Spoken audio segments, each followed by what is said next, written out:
Bom dia, Glauco, tudo bem? Bom dia. Eu ainda Como é que estou no tá? evento da FECAP aqui, gente. Espera aí.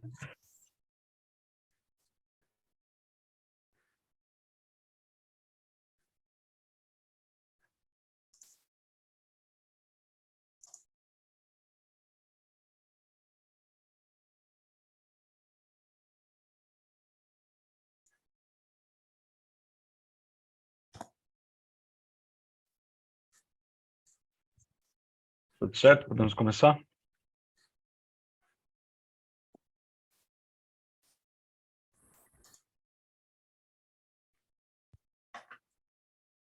Tudo certo, pessoal. Está chegando.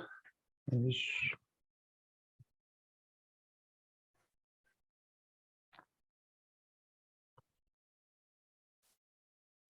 Algumas pessoas tiveram uma dificuldade para se conectar pelo Simpla.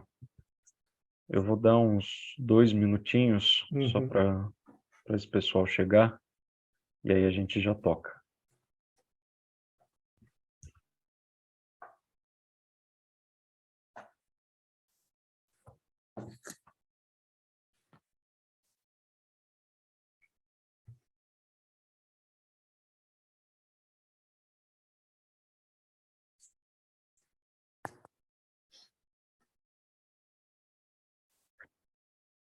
Bom, a gente já tem um público aqui considerável. Essa gravação também vai ficar depois disponível no YouTube, tá? Eu encaminho o link para vocês. Então, primeiramente, bom dia a todos, sejam todos bem-vindos a esse evento sobre preço de transferência. Eu tenho a alegria de ter aqui comigo hoje o Glauco Camargo. Eu vou ler rapidinho aqui um breve currículo do Glauco, para aqueles que ainda não o conhecem, tá? O Glauco, ele é professor e consultor em Transfer Pricing, fundador da SP Comex, consultoria especializada em Transfer Pricing. Atuou à frente da linha de Transfer Pricing da Bcomex por 12 anos, onde liderou o time de consultoria, outsourcing e produtos. O Glauco é mestre em administração pela Uninove, pós-graduado em análise de sistemas pela FASP e gestão tributária pela FECAP, e graduado em administração com habilitação em comércio exterior no Mackenzie. Glauco, obrigado pela sua presença. Um prazer aqui recebê-lo para a gente discutir juntos esse assunto. Obrigado, eu agradeço, Henrique, a parceria aí para a gente poder falar desse tema, que é um tema caro para todos nós, para as empresas, né? Tem sido, eu vou te falar, eu trabalho com Transfer Price já há bastante tempo. Eu nunca ouvi tanto evento, tanto curso, tantas empresas fazendo reunião de transfer price quanto a gente está passando nesse momento, né? Então, é uma mudança que a gente está prestes a entrar, né? Grande, e o tema tá tomando uma relevância muito grande. Eu acho que o seu vídeo caiu. Não sei se foi só para mim. Aí, voltou. Pronto. Voltou? Beleza. Voltou. Foi. Tudo em ordem. Bom, é isso aí. Deixa eu fazer uma breve introdução para aqueles que não estão familiarizados com o tema, né? Eu acho que a maioria aqui que se inscreveu trabalha com isso, conhece o assunto, mas alguns, eu sei que para alguns aqui o tema é relativamente novo, né?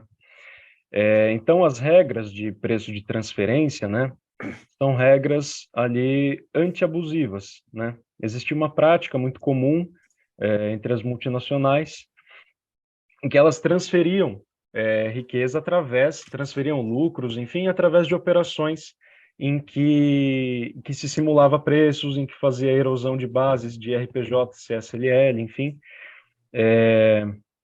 imposto de renda de pessoa jurídica principalmente, né, nos outros países, e aí surgiu no contexto internacional as regras de preço de transferência, justamente para coibir essas práticas, né. O Brasil, que é vamos dizer assim, um candidato, né, a entrar para o grupo da OCDE, é um país que não tinha as regras de preço de transferências alinhadas àquilo que são os guidelines da OCDE, né? E aí essa intenção de entrar para a OCDE já vem aí de alguns anos, né? E a Receita Federal, então, começou um trabalho de alinhamento com a OCDE, com auxílio, inclusive, do fisco britânico, né? Para que o Brasil pudesse, então, alinhar suas regras de preço de transferência com as regras que são ali utilizadas pelos países integrantes da OCDE, tá? Então, e aí, no final do ano passado, dia 29 de dezembro, o governo soltou, né, uma medida provisória trazendo justamente essas novas regras, né, fruto ali de um trabalho de 4 anos, né, da Receita Federal, desenhando essas regras, né, discutindo com outros países para tentar encontrar o melhor modo. E aí o resultado desse trabalho saiu no dia 29 de dezembro através de uma medida provisória, tá? Essa medida provisória, como o Glauco comentou, está sendo muito discutida. A gente tem visto eventos todas as semanas, praticamente, sobre esse assunto, né? Porque, de fato, vai mudar muito como as coisas vão funcionar aqui dentro do nosso país com relação às partes relacionadas em outros países, né? Então, Glauco, eu vou compartilhar aqui a minha tela Tá e bom? aí a gente já consegue dar início na nossa apresentação.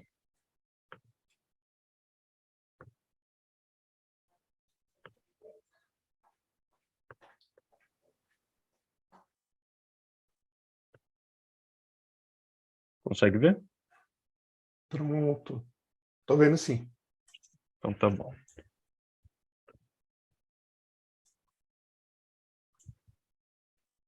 Perfeito. Então, vamos lá. Quando, pensando aqui um pouco, antes da gente falar de delineamento, né, da transação, e até pegando o gancho aqui com a fala do Henrique, essa nova medida provisória, nova regra, né, ela parte logo no artigo 2, né, ela trata da adoção do princípio de arm's length.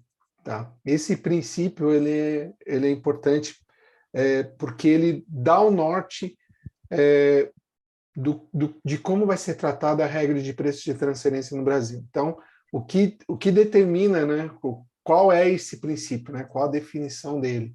Ele tem a definição de que os termos e condições de uma transação controlada, que é o que a gente vai falar aqui nesse slide, esses termos e condições e características dessa transação controlada seriam adotados caso essa transação fosse realizada entre partes não vinculadas. Né? Então, é um princípio, né? Então ele tem uma explicação, um sentido, né? E o sentido do princípio de arm's length é que eu faço uma operação com um terceiro seguindo os mesmos critérios que eu uso para fazer minha transação controlada.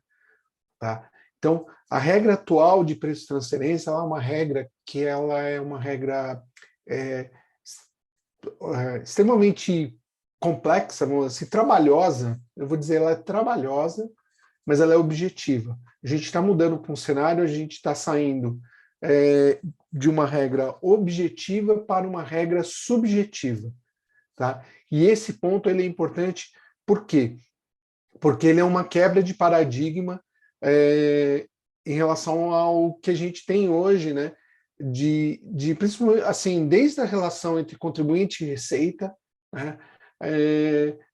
Para sempre uma adoção de tudo que envolve a parte tributária de dados, de números, e a gente passa para uma questão subjetiva no controle de preços de transferência. Então, o objetivo, né, o resumo do resumo ali, seria que as empresas, né, como uma empresa se prepara, né, ela tem que ter nas suas transações controladas os mesmos critérios que terceiros adotariam. E a gente vai ver como a legislação caminha nesse sentido para conseguir comprovar isso, tá? Então, o primeiro passo que a gente tem é a questão do delineamento da transação, né? Então, o que é esse delineamento?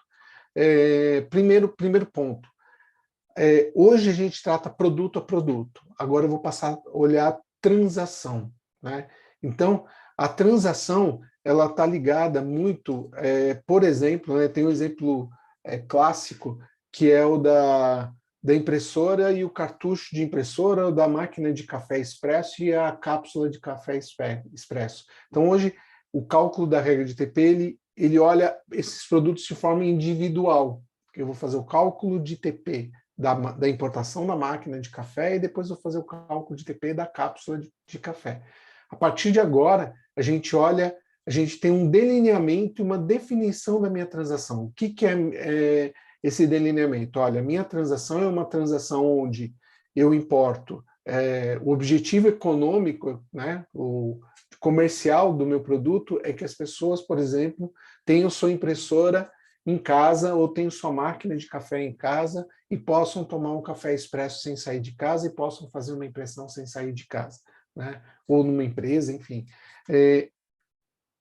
E dentro desse contexto, por exemplo, a impressora não vendo com margem e o cartucho eu vendo com margem, o mesmo valendo para a máquina de café. Então, o delineamento da transação é a análise e identificar as relações comerciais e financeiras das partes relacionadas e as características economicamente relevantes associadas a essas relações, né? Você vai ver que a fala vai ser sempre de contexto, sempre interpretativo, né? Então, eu passo a olhar, por exemplo, a minha transação como a máquina de café e a cápsula, né? E eu vou identificar nessa relação comercial e financeira de que comercialmente o meu objetivo é ganhar com a venda de cápsulas e não com a venda da máquina, né? E aí eu vou avaliar as características economicamente relevantes, né, associadas à minha relação com a minha parte relacionada no exterior, né, para que eu possa depois fazer uma comparação. Então, como que eu vou, né, qual é o passo a passo, né, se é que existe um passo a passo para poder fazer esse delineamento? Eu vou observar os termos contratuais, né, e conduta das partes. Então, aqui tem uma questão bem importante. O contrato ele é importante que ele esteja bem fundamentado e escrito? Sim, né? Só que é observado também a conduta, né? Isso vai muito em linha da que a gente fala, substância sobre a forma, né? É o que eu faço e não o que está escrito que tem importância, né? O que se espera, sim, para que haja segurança, né, é que aquilo que eu pratico esteja em linha com aquilo que foi acordado contratualmente entre a minha empresa no Brasil e a minha empresa relacionada no exterior, né? Nesse contexto, eu vou avaliar qual é a função desempenhada, né, por cada uma dessas partes dessa transação controlada, né, quais funções, e aí, basicamente, o que a gente vai avaliar nas funções dentro da cadeia de valor, né, o que está sendo feito aqui na jurisdição brasileira e o que está sendo feito em outras jurisdições, né? Os ativos utilizados, ou seja, se eu tenho uma transação onde eu importo um produto e simplesmente revendo, eu tenho um nível, né, uma quantidade de ativo, às vezes, provavelmente muito pequena envolvida. E quando eu falo, não, olha, eu sou uma indústria, né, eu tenho atividades de fabricação aqui, então eu vou ter mais ativos envolvidos. E o risco economicamente significativo, tá? Então, aonde dentro das minhas funções aqui no Brasil, quais delas elas tomam risco, elas têm risco envolvido, tá? Isso é importante porque a combinação de funções, ativos e riscos, né, desempenhada por cada jurisdição vai determinar na divisão dessa receita, né, que vai ser gerada por essa transação, o quanto essa base de lucro fica em cada jurisdição. Tem que ser proporcional às funções, ativos e riscos. Avalio na sequência, a característica específica do meu produto, né? Ou do direito, ou do serviço, ou do intangível, né?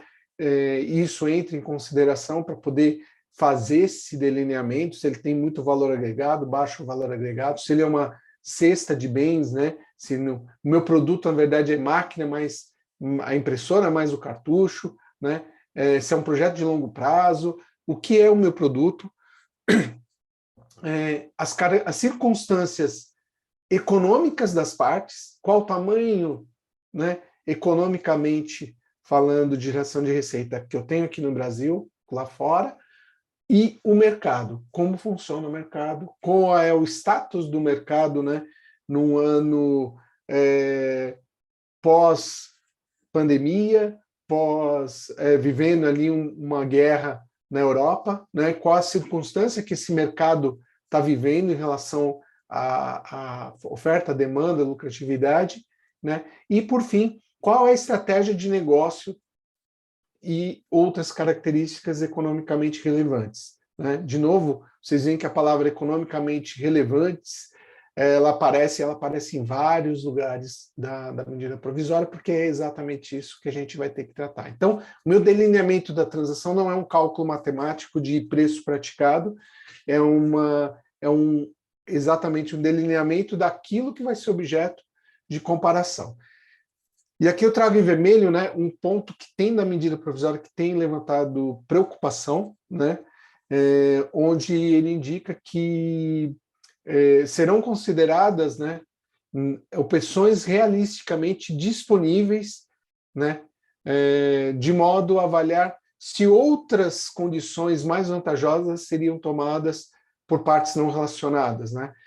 O que significa isso? O fisco, ele pode, ao analisar seu delineamento, ele tem o poder de, obviamente comprovando isso, né, descaracterizar tua transação por outra que teria sido adotada por partes não relacionadas, né? Então é a descaracterização por parte do fisco, né, a fim de atribuir mais ativos, funções e riscos à transação no Brasil, o que vai implicar que na divisão do lucro tem que ficar mais lucro aqui do que lá fora. Tá? Então, esse é um ponto que está em vermelho, porque é uma preocupação, existem algumas questões ali, até onde a Receita pode ter esse limite de fazer isso ou não, né? Mas aí já é uma outra discussão. Bem, Henrique? Eu não expliquei antes, mas até para contextualizar o pessoal, a gente vai fazendo esse passe de bola para a coisa ficar mais dinâmica. Então, o Glauco vai falar um tema, eu vou tratar de outro. E a gente faz desse jeito, fica mais dinâmico, não fica tão monótono. E também, se vocês quiserem já aproveitar e colocando as dúvidas de vocês, registrando as perguntas de vocês aí no chat do Zoom, a gente depois, no final, endereça essas dúvidas e vai respondendo, tá?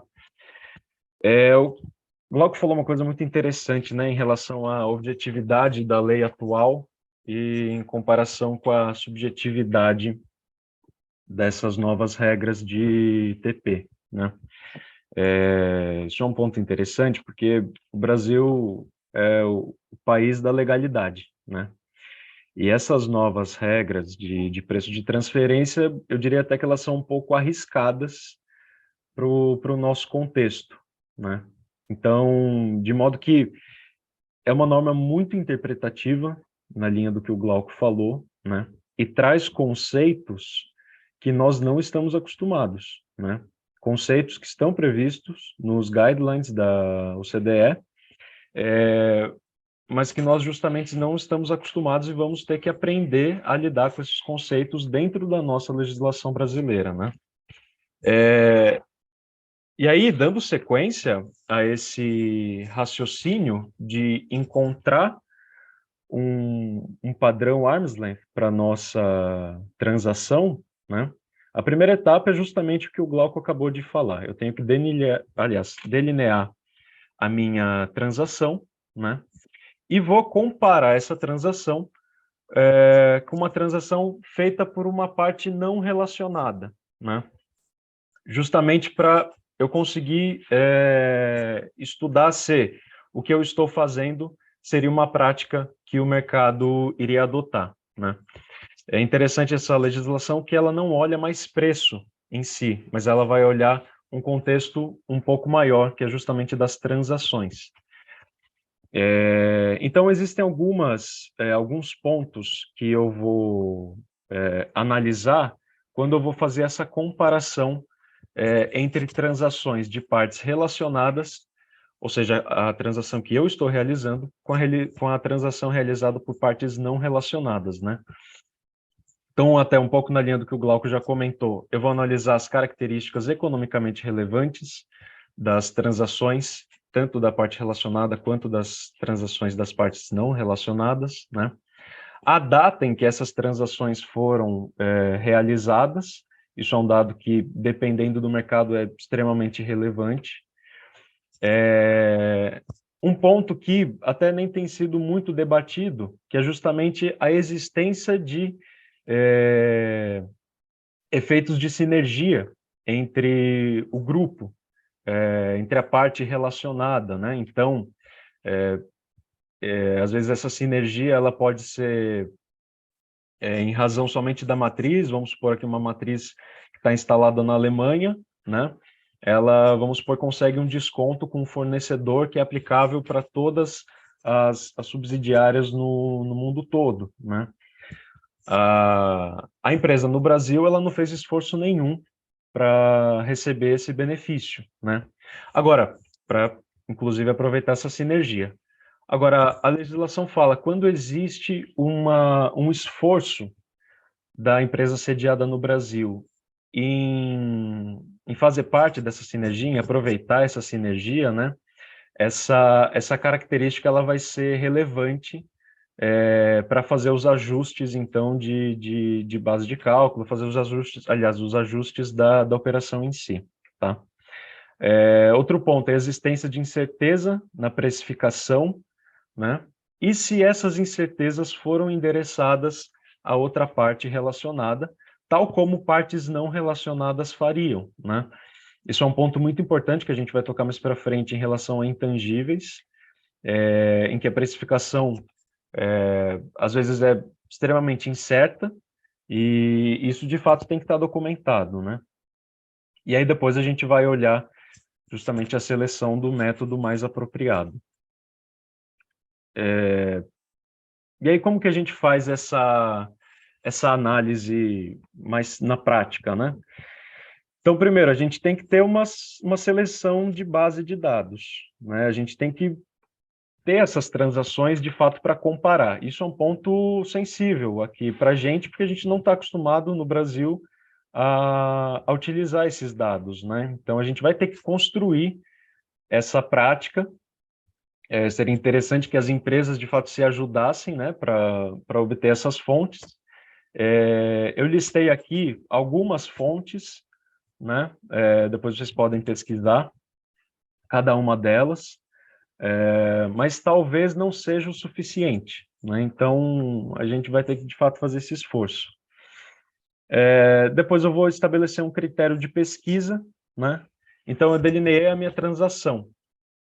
Agora eu vou estabelecer um critério de pesquisa para selecionar uma transação comparável, né? Levando em conta as funções adotadas nos contratos, os ativos e os riscos assumidos, né, entre as partes não relacionadas, para que eu possa comparar com a minha transação, né, as características economicamente relevantes, como o Glauco já comentou, né, o cenário e as circunstâncias econômicas das duas partes, né, aliás, das duas transações, as estratégias de negócio, os indicadores financeiros, enfim, eu vou ter que aproximar tudo ao máximo, né? Claro que a gente dificilmente vai encontrar uma transação que se encaixe perfeitamente, né? E aí, nesse sentido, a lei traz a possibilidade de fazer ajustes nessa análise, né? E aí a gente cai na análise estatística, que aí é mais um tema que a gente vai ter que estudar agora, que é justamente a estatística, né? Para encontrar, inclusive, o intervalo em que a nossa transação vai se encaixar, tá? Isso está previsto ali no artigo 16. Glauco, pode tocar. Pronto. Sabe que quando eu vi que tínhamos estatística ali no meio do estudo de preço de transferência, eu falei, ah, meu Deus, lembrei das aulas lá do mestrado, falei, meu Deus, vamos ter que se meter com a estatística de novo, mas não é, enfim, não é nada assustador. O intervalo interquartil não é nem de perto nem aquilo de mais complicado que a gente tem em relação a método estatístico. Mas é importante, né? A gente viu o Henrique comentando das bases, né? Eu vou ter que... Essas bases, elas são... Como que funciona isso no mundo? Essas bases são compradas, adquiridas, né? Pelas empresas ou pelas consultorias que fazem trabalho de TP, para que dentro desse banco de dados possam ser selecionados, né, os comparáveis. E aí, a partir desses dados, né, dessa seleção, você monta os testes estatísticos para avaliar, por exemplo, a margem de lucro que você teve na sua transação, como terceiros teriam essa base, né? É algo que eu vou dizer que tem a sua dificuldade, lógico, é um subjetivo, então a gente tem que buscar objetividade, né, nesse contexto subjetivo para poder montar esses indicadores financeiros, né? E por que eu estou falando isso? Porque é exatamente essa mecânica de final dessa análise de comparabilidade que vai indicar para onde, né, para qual método que a gente vai escolher, né? Então tem ali a lista dos métodos na outra apresentação, mas hoje eu escolho o método que eu quiser, né? Eu aplico todos os métodos, eles que têm os dados, e aí eu escolho aquele que é melhor. Agora a gente vai para um outro contexto, que é um contexto que tem no mundo todo, que é o método mais apropriado, ou seja, a minha análise de comparabilidade vai me levar, né, me direcionar para um método onde os termos e condições são mais confiáveis. Os dados que estão disponíveis, eles vão me dar a condição de poder avaliar com conforto, né, qual método que eu vou escolher, né? Então, o princípio de arm's length entra, né? Ou seja, como partes não relacionadas fariam aquela transação ou fizeram aquela transação, uma vez que eu tenho esses dados em mãos, e aí eu vou comparar com a minha transação, né? Para isso, fatos, circunstâncias da transação controlada e a adequação do método em relação à natureza da transação. Ou seja, o método escolhido ele tem que estar em linha, né, com o que a minha transação controlada está dizendo, né? Então, de novo, eu vou fazer isso analisando funções, riscos e ativos, né? Vou buscar, né, dentro dessa base, quais são as informações confiáveis, né? Por que confiáveis, né? Entre não relacionados, porque os meus dados da minha transação eu tenho que tê-los, né? Mas quando eu vou buscar o comparável, eu não vou, porque de novo, né? Eu sou uma importadora de carros, né? Eu gosto bastante dos exemplos, né? Então eu vou comparar a minha transação, né? Só que a Volkswagen no Brasil, eu vou comparar com, sei lá, com a Porsche, com a Fiat, não vou poder comparar. Por quê? Porque a Ford, a Fiat, todas essas outras, elas também têm operações e transações convinculadas. Então, não são transações entre partes não relacionadas. Então, a minha comparação, muitas vezes, pode comparar um negócio grande com um negócio um pouco menor, né? Por exemplo, vou imaginar ali a Porsche. A Porsche importa o veículo e revende. né? Qual seria o comparativo? Seria, de repente, eu pegar um produto com um valor agregado alto, de repente um equipamento customizado que uma empresa brasileira importa e revende, né? Com um valor menor do que o veículo, mas com a transação, né, delineada aproximadamente do que seria essa transação comparável, né? E aí a gente entra em outro ponto aqui, que é o grau de comparabilidade, né? Então, esse grau de comparabilidade, ele existe para determinar a segurança dos meus dados e o quanto de ajustes que eu tenho que fazer, por exemplo, né, quando eu vou comparar a minha operação, sei lá, da Porsche com uma empresa que a marca, né, no delineamento da transação, ela não tem um aspecto economicamente tão relevante quanto a marca da Porsche tem, por exemplo. Então, eu vou ter que ajustar a minha transação, né, comparável, para que ela fique comparável à minha, né? Só que esse ajuste, ele tem até um certo limite, porque se ele ficar, de repente, maior o ajuste do que a transação comparável, eu começo a ter uma fragilidade no meu comparável. E aí eu tenho que, de repente, partir para um outro método, tá? Mas como vai ser isso, né? O como será, a Receita traz, em vários momentos da medida provisória, que a Receita não, a medida provisória que a Receita, né? Eu digo a Receita toda porque é a Receita Federal que participou desse projeto junto com o CDE. Então, a lei partiu de um trabalho conjunto do governo brasileiro, né, com o CDE, mas o representante do governo brasileiro era exatamente a Receita Federal. Então, a medida provisória determina que a Receita Federal vai disciplinar vários pontos, né? E um deles é em relação à aplicação do princípio de arm's length, a combinação, possibilidade de combinação de métodos e assim por diante. Pode seguir, Henrique, por favor?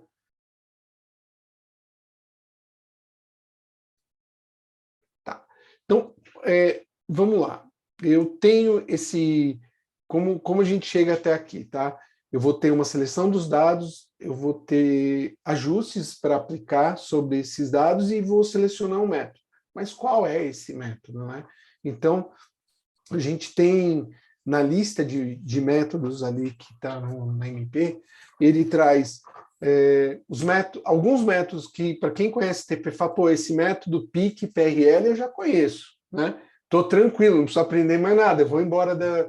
Não, gente, é pegadinha aqui, tá? O nome do método é o mesmo, tá? Os métodos brasileiros foram inspirados no OCDE, por isso eles têm esses nomes, né? Esses códigos que a gente conhece, mas o contexto é totalmente diferente, tá? Então, quando a gente fala do método, a gente tem basicamente o método desses métodos tradicionais.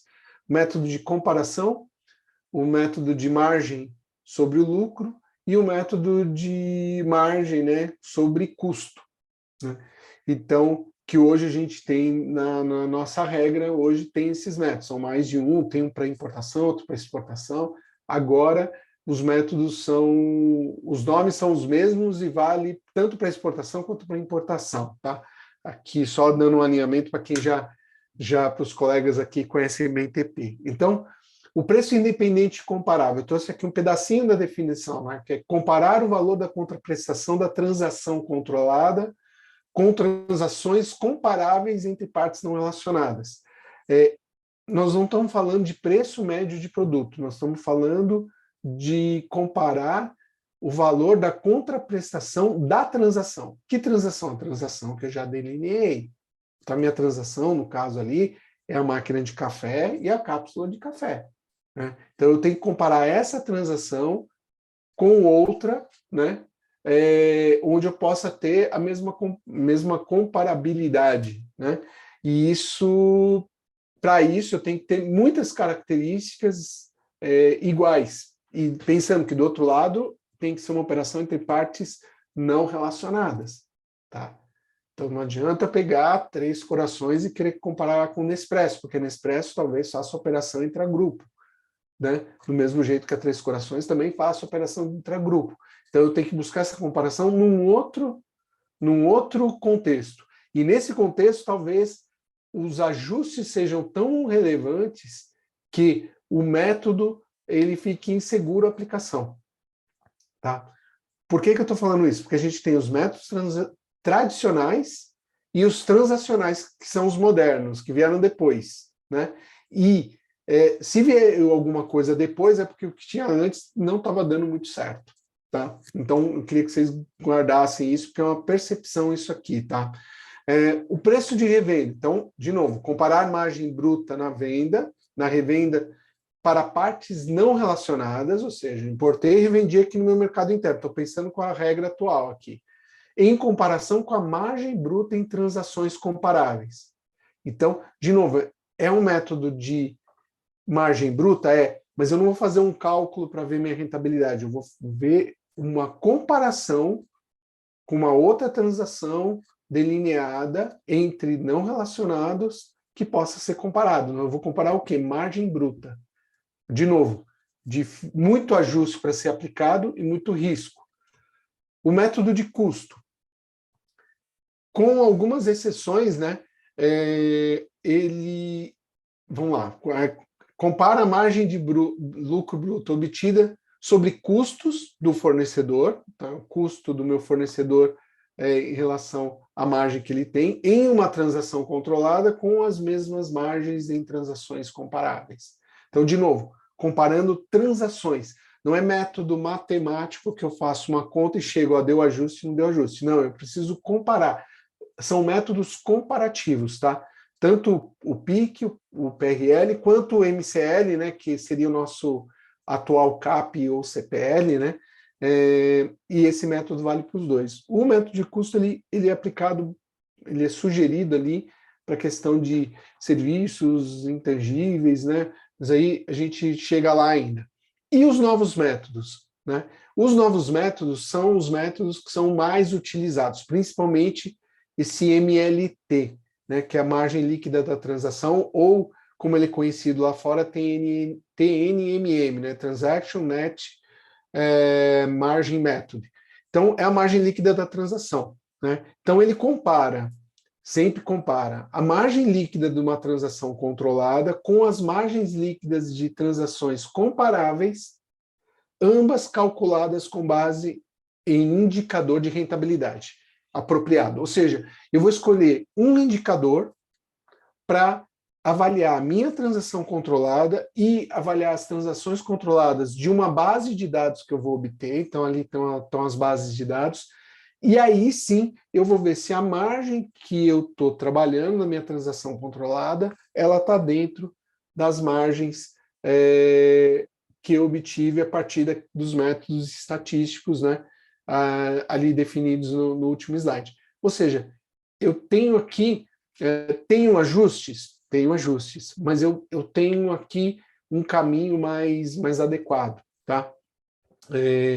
Então, esses métodos, o TNMM, ele surgiu exatamente porque os métodos tradicionais não estavam resolvendo transações complexas, tá? E as transações intercompany tendem a ser cada vez mais complexas, né, nos diversos tipos de indústria. Penúltimo método é a divisão de lucro, né? O profit split aqui em inglês, né? A divisão de lucros ou perdas, ou parte deles, em uma transação controlada de acordo com o que seria realizado entre partes não relacionadas. Ou seja, eu tenho um método, um tipo de operação de transação complexa, né, onde eu não consigo encontrar não consigo aplicar um TNMM, um MLT, né, e aí eu vou ver se a divisão de lucros, né, ou prejuízos dentro da minha operação, da minha parte relacionada, ela seria feita entre partes não relacionadas. Tá? Então, é a operação dentro do meu grupo, né, multinacional, só ela, mas aí eu vou avaliar o quê? Se essa divisão de lucros entre as partes ela está seguindo o princípio de arm's length. Tá? Então, considera contribuições relevantes, funções, riscos e ativos e tudo mais. E não bastasse isso, né, o nosso TP 4.0, o CDE 2022, prevê também outros métodos. Ou seja, nada disso deu certo, né? E aí eu posso aplicar outro método desde que a metodologia alternativa produza um resultado seguindo o princípio de arm's length e eu consiga comprovar que nenhum dos outros métodos pode ser aplicado. Tá? Então, é uma novidade, né? Pode-se criar algo novo? Pode. Ali determina que a Receita Federal vai criar isso, mas a gente ainda temos que aguardar, mesmo que isso vire lei a semana que vem, né? A gente vai ter que aguardar uma instrução normativa da Receita para poder entender qual vai ser esse caminho dos outros métodos, né? Ou da aplicação de todos os métodos de uma forma geral. Aqui eu só trago que existe uma divergência. O Brasil seguiu o padrão CDE, e ali em algum momento eles colocam na MP que o método PIC é prioritário, ou seja, o método comparativo, né, preços independentes ali. E aqui a gente tem uma divergência entre o que o CDE coloca e o manual da ONU, que o manual da ONU não dá essa preferência, tá? Então, é uma preferência que tem na legislação, ou seja, se você conseguir aplicar o método PIC, ele é o mais apropriado. Caso, né, você não consiga aplicar, você aplica outro e sem o menor problema, tá? Mas tem essa indicação, né? De novo, é uma norma subjetiva, tá? Então, é um ponto aqui que eu trago para vocês aí de um ponto de atenção aqui, tá? Henrique, podemos seguir aqui.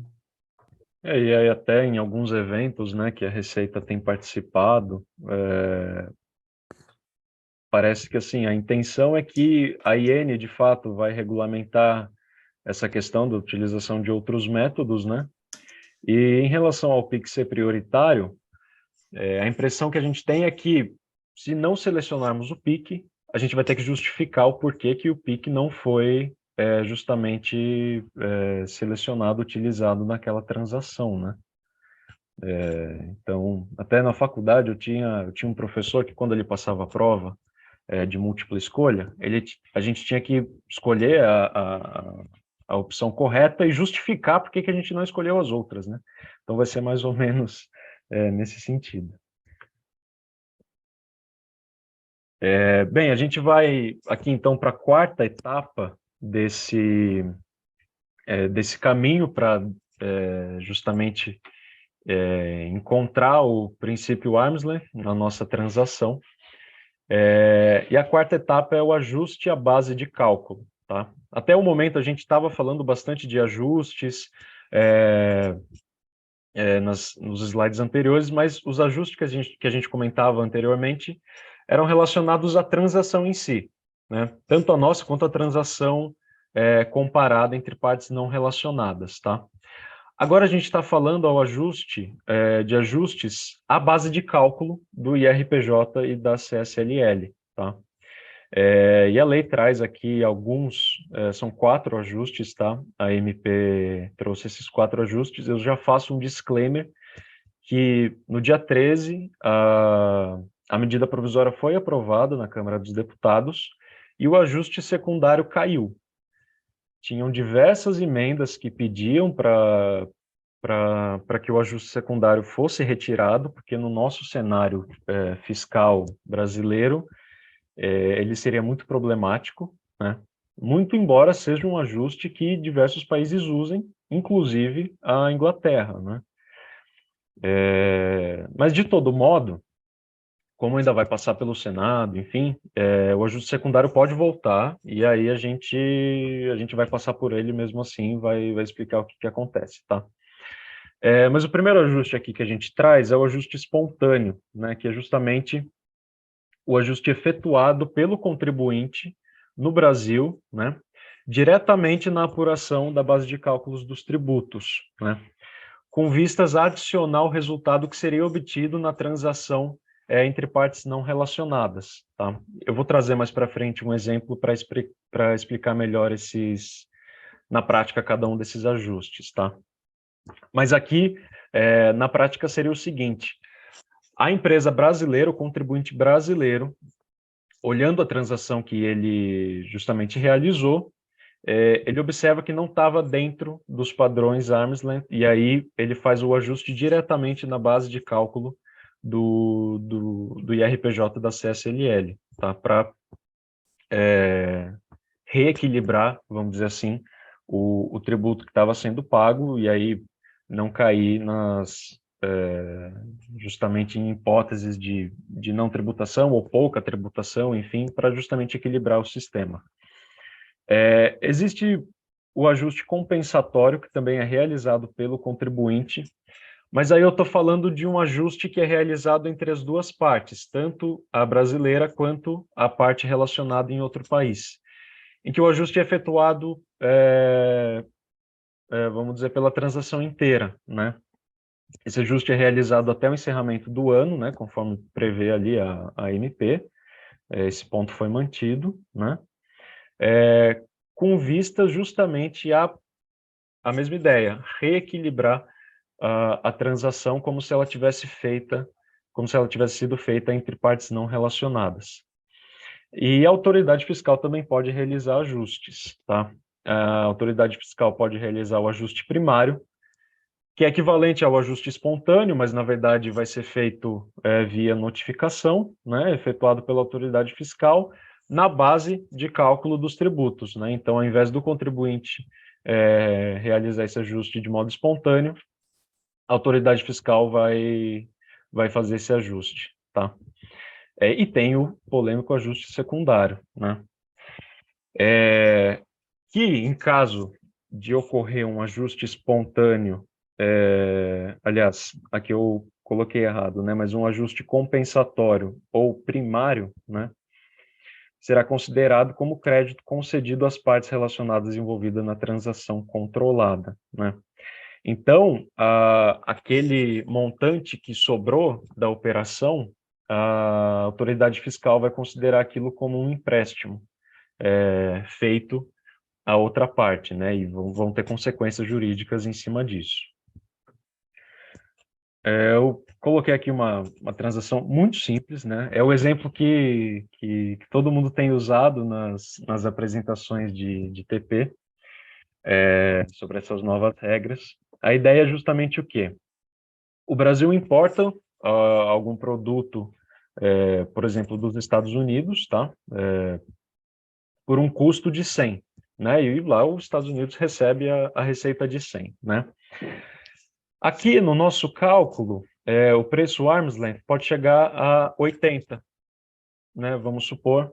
E nos Estados Unidos o preço continua 100. Eu vou ter que fazer aqui um ajuste espontâneo na minha base de cálculo para justamente reequilibrar essa situação, né? Aí eu estaria fazendo o ajuste espontâneo, né? O contribuinte fazendo, ou se eu não fizer a receita, a autoridade fiscal vai fazer o ajuste primário, que vai funcionar basicamente da mesma forma. Agora, no ajuste secundário, né, ou no ajuste compensatório, essa operação que antes era 100, as duas partes reconhecem um preço arm's length como 80, né? E agora o Brasil, aplicando bem essas regras de preço de transferência alinhadas com o CDE, a chance disso acontecer é maior, dos dois países chegarem ao mesmo resultado, né? E aí eu tenho, então, um 20 aqui, que vamos dizer que sobrou dessa operação, né? E no ajuste compensatório, o que ele fala, né? Olha, você tem até o final do ano para reequilibrar essa situação, ou seja, para devolver os 20 que foram pagos a mais para a matriz americana, por exemplo, né? E aí, nesse caso, eu vou ter algumas discussões de contabilidade, e inclusive a MP não traz nenhuma orientação nesse sentido, a gente espera que a IN traga, né? Como eu justamente vou reconhecer na contabilidade esse retorno, né? Se vai ser um recebível e eu vou ter que registrar em resultado, enfim, essa é uma discussão que a gente vai ter, né? E caso ainda que eu faça esse ajuste compensatório, mas eu não realize efetivamente, né, eu vou ter o ajuste secundário, que é o seguinte, né, a autoridade fiscal vai reconhecer aquilo como um empréstimo, né, como efetivamente uma dívida, e aí eu vou ser uma dívida, inclusive, com juros de 12% ao ano, né, é, todo mundo tem achado curioso esse número de 12%, né? Mas por que 12% exatamente, né? E é uma coisa, é uma regra absoluta da lei. E eu vou ter que tributar esses juros, né? Então eu vou ter reflexos aí tributários, né?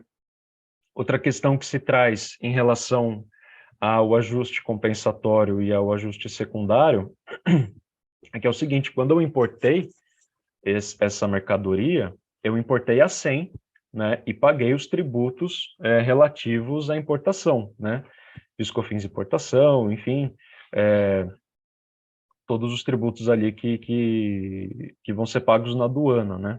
Mas depois eu reduzo essa operação para 80, né.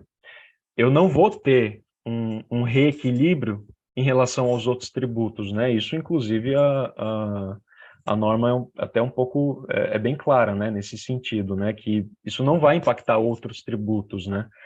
Então, eventualmente, uma importação de serviço em que eu tenho que reter na fonte, eu não vou poder discutir depois com o município que, olha, houve um ajuste e aqui eu vou discutir créditos, enfim, isso é muito difícil de que isso aconteça, né?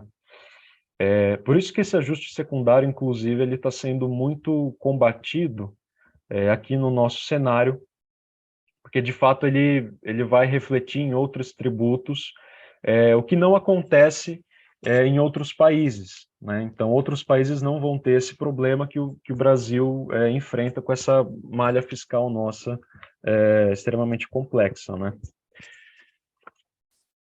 Vamos dar sequência.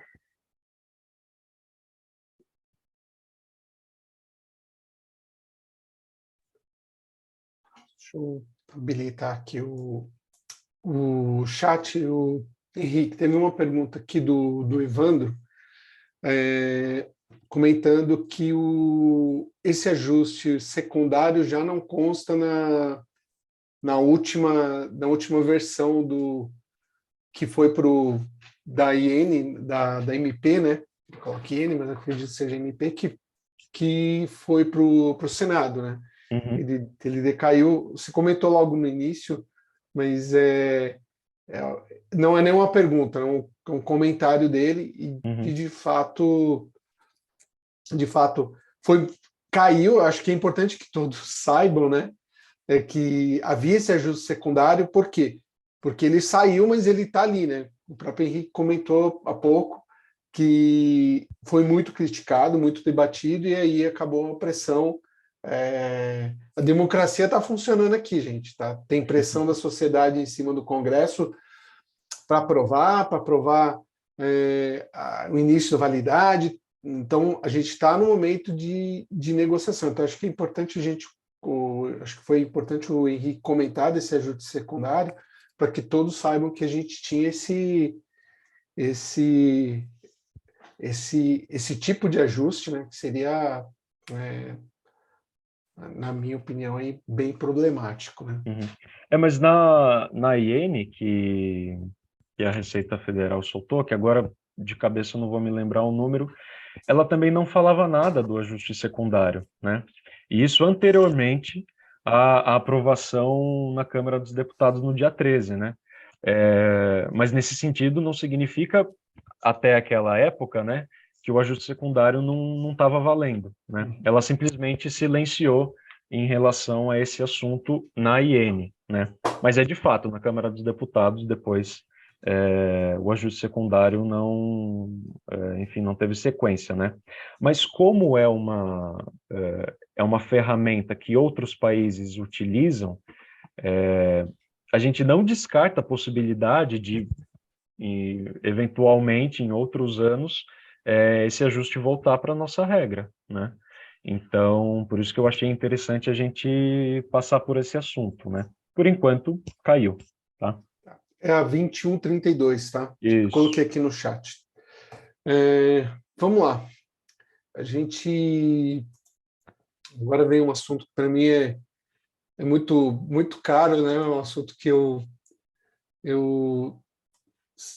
me envolvi bastante durante minha carreira, que é a questão das commodities, né? Principalmente ali depois de 2012, que a gente passou a ter uma regra específica. Bem, a legislação, a nova medida provisória traz também uma regra específica para commodities, né? A importância das commodities é monstruoso, basta você olhar a pauta de exportação e de importação do Brasil. A de exportação, vou julgar aí que com certeza mais de 90% do valor da nossa pauta de exportação é commodity, e da importação é um valor também muito importante, muito relevante. Tá? O Brasil importa muita commodity, né? Porque importa muito petróleo, né? Importa trigo, né? Importa milho às vezes. Então, tem muita operação de importação de commodity, né? Então, a primeira coisa que a MP traz é uma definição de commodity. Tá? Então, ela traz aqui, é um produto físico independente do estágio de produção, porque sim, eu posso ter um produto com um processo de produção que é commodity, né? Exemplo aí, o etanol, o próprio açúcar cristal, né? Você tem aí o óleo degomado de soja, que é commodity. Tem produtos já com processo de industrialização básico, mas que implica, não descaracteriza como commodity, né? E produtos derivados em que o preço, olha a definição, que o preço seja baseado em cotações, em preços de cotações de bolsas, agências de pesquisa ou agências governamentais por partes não relacionadas em transações comparáveis. Então, a definição de commodity, ela, para mim, ela é melhor aqui porque ela fala o seguinte: se terceiros olharem para o preço de bolsa, agência de pesquisa ou governamental para a definição do preço, esse produto é caracterizado como uma commodity. Tá? Ele continua. O preço e cotação, ele deve estar disponível, deve ser obtido através dessas bolsas, agências de pesquisa ou governos. Coloca o método PIC, que é o método comparativo, como mais apropriado, quando houver informações confiáveis, né, sobre esse preço de cotação, ou seja, se aquilo que eu estou comercializando numa transação controlada for cotado numa dessas bolsas ou instituto de pesquisa, né, e tem ali um ou, né, ou com preços praticados entre partes não relacionadas, comparáveis internos, né, tá desse jeito ali o texto, né, e aqui cria uma outra oportunidade, ou seja, eu posso usar o preço de bolsa, mas eu também posso usar o preço que eu pratico, né, com não relacionadas no meu mercado interno, né? Então aqui eu vejo que existe um caminho que para quem conhece commodity já é conhecido, que é usar a bolsa, mas existe um outro que é o comparável, né, com o preço do mercado interno. E eu lendo isso fica muito parecido com o que tem hoje, né? Porque como que eu vou delinear uma transação de soja? O preço de exportação de soja vai entrar outro contexto, talvez, no momento de eu delinear, que é a ponta de originação do meu produtor rural que eu compro, os instrumentos financeiros de hedge, a operação de offshore para a ponta final. Minha transação eu consigo torná-la mais complexa, legal. Mas ele continua aqui olhando ou para a bolsa, e aqui também a opção de olhar para comparáveis internos, que inclusive foi tema de emenda, tá? Deverão ser aplicados ajustes quando houver diferenças que afetem materialmente o preço da commodity. Então, são os ajustes que hoje a gente conhece como ajuste de qualidade, de prêmio, entendo nessa mesma linha, né? E quando o método PIC for usado com base na cotação, né, será considerada a data ou período de datas acordados para precificar a transação. Aí eu falei, isso é PSEX. Esse é o método que tem hoje. né? Ou seja, eu vou usar o preço do dia que eu negociei a minha operação para a data para pegar o preço de bolsa. É muito parecido com o que a gente tem hoje, tá? Então,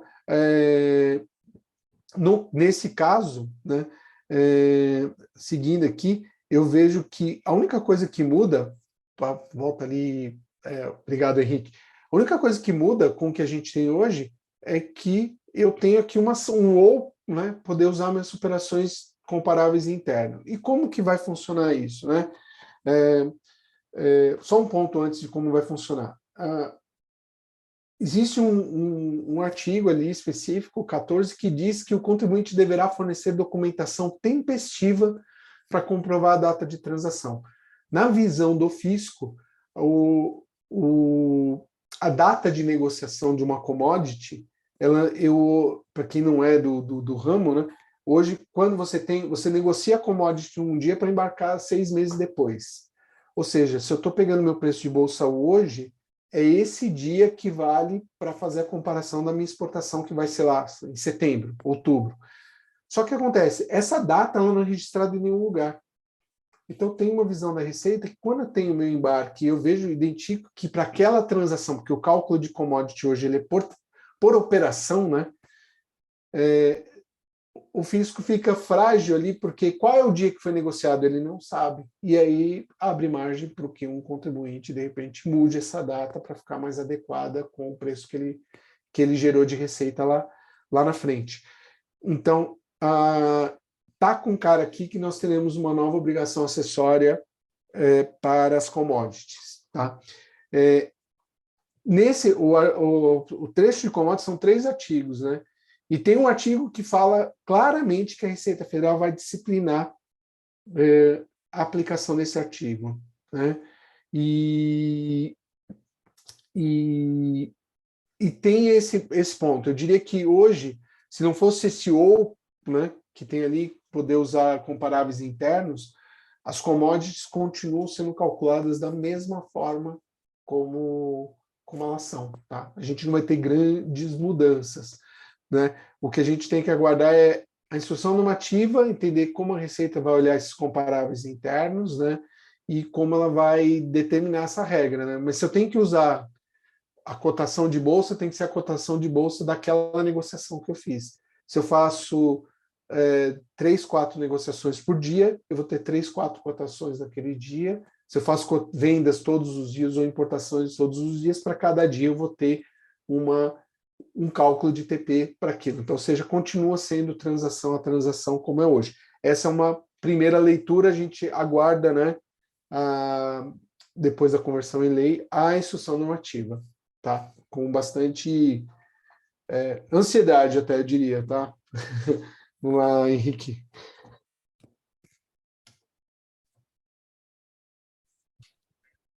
Aqui a gente vai falar agora um pouco sobre as transações com intangíveis, né? Um ponto que a gente tinha passado um pouquinho lá atrás, né? Mas que é um ponto também que, em relação à nossa situação atual, à lei atual, tem bastante mudança, né? Então, a lei traz o conceito de intangível, né? Mas o que é mais importante aqui para a gente é justamente as alterações, né? A lei atual ela não exige, por exemplo, aliás, a lei atual exige. A nova regra de preço de transferência não exige o registro no INPI desse intangível, né? Que é uma alteração interessante, curiosa, né? Então a gente está falando aqui dos intangíveis, né? Seja suscetível de ser detido ou controlado para uso nas atividades comerciais, cujo uso ou transferência seria remunerado caso a transação ocorresse entre partes não relacionadas, né? Então, quais são os pontos aqui que a gente vai justamente analisar?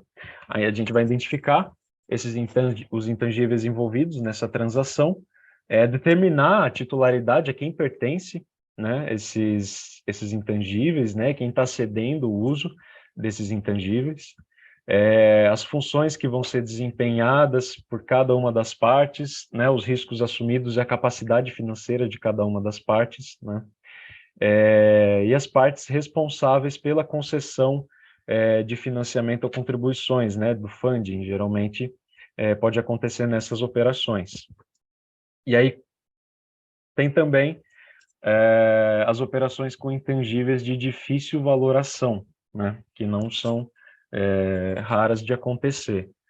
E o ponto principal aqui é justamente a incerteza do preço que vai ser praticado, né, e da avaliação em si da transação, e tal como aconteceria com partes não relacionadas, né, o importante aqui, o ponto importante nessa situação é deixar claro que essas dúvidas, que essas incertezas, elas foram endereçadas, elas foram levadas em conta para a realização da transação, né? E aí aqui, outra alteração, além da questão da ausência de necessidade do registro no INPI, a questão mais polêmica, talvez uma das mais polêmicas de toda a MP, seja justamente a dedutibilidade de royalties, né? A gente tinha antigamente um limite de dedutibilidade, né, de 5%, máximo de 5%, né? E agora essa dedutibilidade, essa indedutibilidade, aliás, ela cai, né? A gente pode deduzir os royalties dependendo da situação, né? Cumprindo alguns requisitos e demonstrando que esses requisitos foram cumpridos, né? Então, de cara, eu não vou poder deduzir os royalties, né? Quando eu estou falando de transações com partes domiciliadas em países com tributação favorecida ou regime fiscal privilegiado, né? Ou quando a despesa dos royalties seja dedutível no país da outra parte. Aí eu não vou poder deduzir de modo algum, né? Nem mesmo com o limite da lei anterior, né? É absolutamente indedutível, né? Também foi bastante criticada que até então era o artigo 45, né, da MP, agora com aprovação na Câmara dos Deputados é o artigo 44. Ele teve algumas mudanças na redação, inclusive para deixar mais clara essa situação, né? Mas aí surge um ponto de discussão que é justamente a,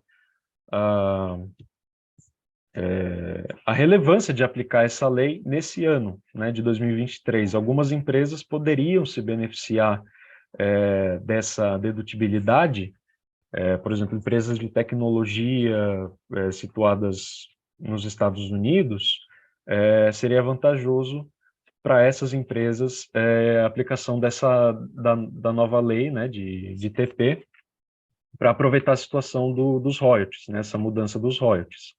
O que não é interessante é que o restante da lei não está bem especificado como que vai funcionar, mas nesse ponto específico talvez fosse interessante, né?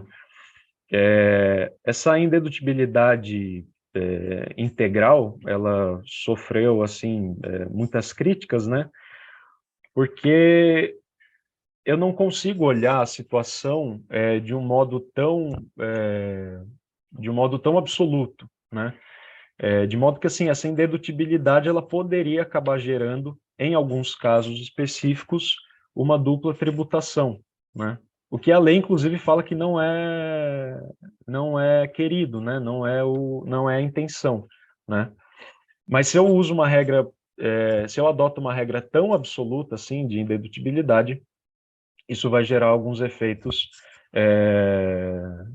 desnecessários, efeitos que nós não queremos, né? Enfim. E aí que a gente vai para as operações financeiras. Vai lá, Glauco. Beleza. Só complementando aqui, Henrique, essa questão dos royalties, ela é outro ponto que está em discussão assim arduamente em todos os fóruns que eu participo desde que esse assunto surgiu, né? Porque essa limitação que a gente tem hoje de dedutibilidade, eu acredito que isso, se uma coisa que impede investimento no Brasil, né, em pesquisa e desenvolvimento, P&D, é essa limitação. E a limitação cai, né, mas a receita é aquela coisa, cai, mas a receita chora toda vez que perde, né? Então, é um ponto de perder. Então, ela fala todo tempo. Não pode ser duplamente não tributável, mas, cara, como que a gente vai conseguir controlar isso, né? Então, vamos a ver aí, esperar os próximos capítulos. Operações financeiras. Operações financeiras, antes de começar a falar do que a gente está colocando aí, eu ouvi parte de num desses muitos eventos e webinars que estão tendo de transfer pricing. Eu vi uma colega, Bruna Ferrari, comentando, e eu vou fazer uma cópia aqui do que ela falou, que eu acho que faz todo sentido. Quando a gente fala em operações financeiras, elas estão sujeitas ao princípio de arm's length, né? Delineamento de operação e tudo mais, né? A primeira discussão é que nem eu coloquei aqui na apresentação. Operação de dívida ou capital, é dedutível ou não é dedutível? Mas calma, antes disso, né, eu preciso delinear minha transação. Né? Princípio de arm's length, como partes não relacionadas, né, agiriam sob essas circunstâncias. E aí eu penso, né, quando a gente fala em operação financeira, como as empresas hoje se endividam, né, criam suas dívidas, né, se financiam, entendendo que a dívida para a empresa, pensando financeiramente, ela é positiva, uma empresa, porque significa que ela tem crédito. Né? Não são só os sócios que integralizam capital, tem capital de terceiro. Então, esse capital de terceiro, ele é extremamente estratégico, né, para todas as empresas, independente do tamanho dela. Então, será que eu consigo o delineamento e entender como partes independentes agiriam, né, numa questão de tomada de crédito para fluxo de caixa, para investimento em projetos, se eu tomo esse empréstimo por 5 anos, se eu tomo ele por 6 meses depois, será que eu consigo fazer essa comparação, né, de uma forma clara, sem que aquele benefício de grupo possa agir sobre isso?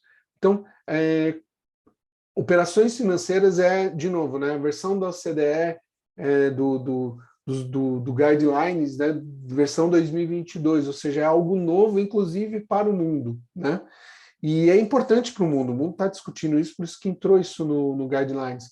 Como, né, qual o impacto dessa questão de captação de recursos, né, de gestão de recursos, né, de recursos financeiros. Então, coloco isso e saio, né, porque a gente deve avaliar isso no momento de fazer o delineamento de transação, né, como partes independentes agiriam. E a gente olha o que está na MP aqui, esse resumo que eu trouxe, ele não passa por isso, né, ele não aprofunda nisso.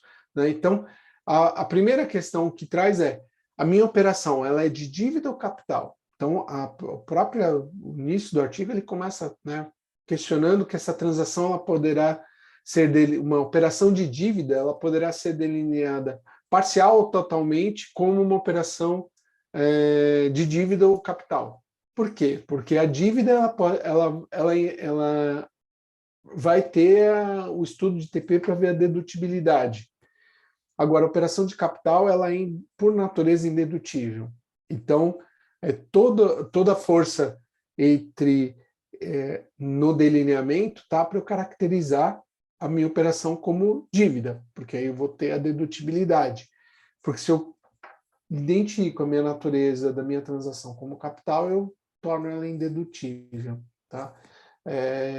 Então, por isso é importante delinear de forma correta. Né? Então, vamos aguardar aí na instrução normativa para a gente entender qual o caminho que a gente vai seguir nesse sentido. Tá? Mas ele é extremamente importante, essa observação de que eu vou ter que avaliar as características, riscos, ativos, né, do grupo, né, para determinar, porque quanto maior você é, mais capacidade de captar recursos com uma taxa menor você tem. Então, como vai ser essa comparação? Bem, vindo aqui para o texto, né? Então, eu posso delinear totalmente ou parcialmente como a minha transação como dívida ou capital, né? E o delineamento da operação como dívida, né, ela segue os princípios de Hermes-Dente, ou seja, qual é o nosso desafio? Como comparar as estratégias de endividamento de um grupo em relação ao comportamento de partes não relacionadas? Eu trago como pergunta porque a resposta eu também não sei, tá? O que essa pergunta nos obriga a refletir como que eu vou trazer esse comparável, né? Então, a MP pede para considerar, ela traz o risco de devedor, o risco de crédito, né? Eu diria o risco de rating, o rating da empresa, né?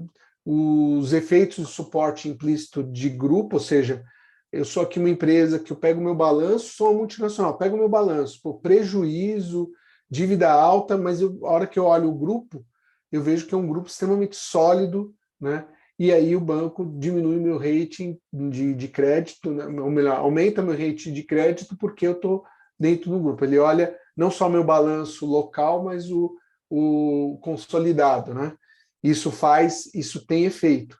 E esse efeito, a legislação coloca que esse benefício, né, ele chama de suporte de grupo. Se ele for incidental, ele não vai ensejar remuneração, ou seja, se eu caracterizar esse benefício como incidental, ou seja, eu tenho um rating bom, né, porque eu pertenço a um grupo grande, mas meu rating naturalmente ele não seria ruim, eu posso caracterizar isso como incidental, porque se ele não for incidental, a minha vinculada, né, a minha parte relacionada, ela mereceria ser remunerada por isso. O incidental não, né? Então, ele traz aqui, na hipótese de uma transação ser delineada como dívida, ou seja, quando eu já fiz 80% do trabalho, né, ele dá aqui dois critérios, né, três, aliás. O primeiro que, se a credora, né, pensando que o Brasil é o credor aqui, né, o tomador desse empréstimo, não possui capacidade financeira de arcar com esse empréstimo, né?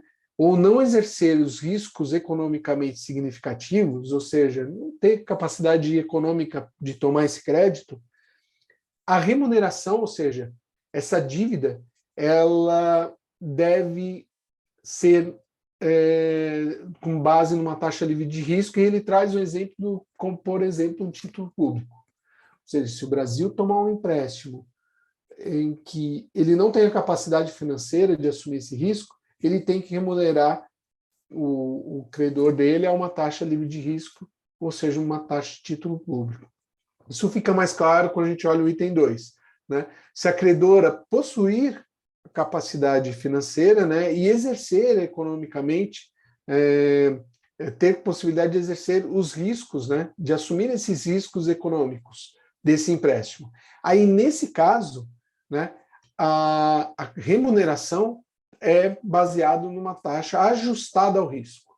Ou seja, é o título público mais um spread, mais um prêmio que eu vou pagar. Por quê? Porque eu tenho condição, se eu olhar para o meu balanço, uma análise de crédito, eu teria como captar por exemplo, aqueles 100 milhões de euros. Né? No primeiro caso, eu não teria como. Então, a remuneração, quem está responsável por esse risco é a contrapartida. Então, é uma taxa livre de risco para mim. Agora, se eu tenho condição de assumir esse risco, aí eu posso remunerar pelo título público mais o prêmio, ou seja, uma taxa ajustada ao risco. E a legislação traz um terceiro ponto, onde, por questões de grupo, né, eu exercer uma função de intermediação, né, ou uma parte exercer uma função de intermediação, eu não sei nem o que empresta, nem o que toma empréstimo, ele ser um terceiro que, de repente, está subsidiando, né, não vou dizer garantindo, né, porque garantia tem uma parte específica sobre isso, mas ela está dizendo mais ou menos a mesma coisa, né? Se eu sou um intermediador, eu tenho que ser remunerado por isso, mas seguindo o princípio de arm's length, né? Então, qual é esse princípio? Quanto é remunerado uma parte que intermedia uma operação de crédito, né? Então, nesse caso, a gente segue os princípios de arm's length, ou seja, gente, é bem... Isso aqui, de novo, a gente vai ter que aguardar a iene para entender um pouco como seguir, mas essa pergunta aqui, para mim, ela é a pergunta do milhão aqui da operação financeira, né? Qual é a minha estratégia para fazer o comparável? Porque se eu não conseguir delinear de forma correta, né, eu talvez não esteja sendo justo aqui nessa classificação do 1, 2 ou 3, tá bom?